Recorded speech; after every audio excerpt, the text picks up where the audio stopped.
चण्डेश्वरी मन्दिर पछाडि वनमा रहेको गुगन्ध्य अर्थात् वनमा रहेको गणेश मन्दिरमा अत्याधिक फोहोर भएकोले हामीले आज सरसफाई गर्यौं र सफल पनि भयौं। तर यो दीर्घकालीन समाधान भने होइन। दीर्घकालीन समाधान भनेको चेतना हो। हामी परिवर्तन भनिरहेका छौं, जुन सम्भव पनि छ। तर त्यसको लागि सुरुवात त आफैबाट हुनु पर्यो नि, होइन र?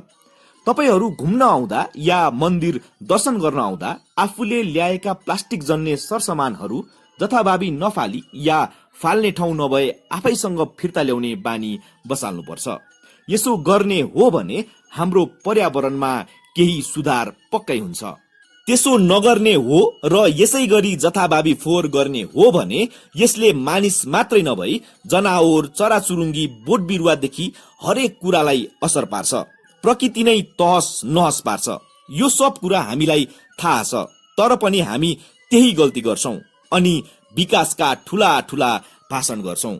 लाग्छ कि भाषणले नै जादु गर्छ र आँखा झिम्काउन साथ काया पलट्नै हुन्छ।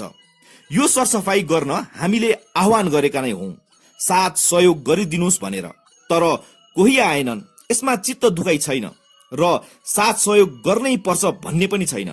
आज हामीले सफा गर्यौं, भोलिदेखि तपाईहरूले नफाल्ने र फाल्नेलाई सजग गराउनुहोस्।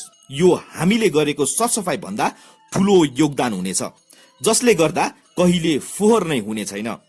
हामी थोरै जनसंख्याले वन त सफा गर्यौं, तर खोलाको अवस्था झन दयनीय छ। यसको लागि चण्डेश्वरीमा भोज खुवाउन स्थान ठेक्का लिनेहरू नै दोषी छन्, जसले भोज खुवाएर सबै फोहोर प्लास्टिक खोलामा फालेका छन्, जसले गर्दा चण्डेश्वरी खोला ढल भन्दा दुर्गन्धित भएको छ। खोइ स्थानीयहरू के गर्छन्, के हेर्छन्? स्थानीय निकाय तथा अन्य निकायहरूले यस्तो कुरामा ध्यान नदिए कस्तो कुरामा दिन्छ?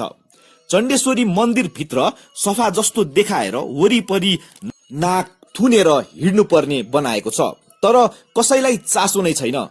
विदेशी संस्था जुन समाज सेवा गर्छु भनेर हिँडेका छन्, ती समितिहरू नाम आए मात्रै काम गर्छन्, स्वार्थी। अनि कसको विश्वास गर्ने? हेर्नुहोस् न, 4-5 जनाले केही समय दिँदा त यति फरक हुन्छ भने तपाईहरूले साथ सहयोग गरे बनेपा कस्तो हुन्थ्यो होला है? सोच्नुहोस् त, यस्तो परिवर्तन तपाईले गरेर सम्भव भयो। बनेपा तपाईकै योगदानले उत्कृष्ट भयो। तपाईले गरेरै बनेपा सम्पदा, संस्कृति र प्रकृतिले भरिपूर्ण सुन्दर र रमणीय स्थान बन्यो।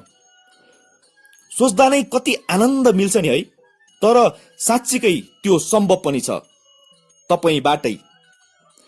इतिहास, सम्पदा, संस्कृति नै हाम्रो पहिचान हो र यसको संरक्षण हामी सबैको दायित्व हो। धन्यवाद।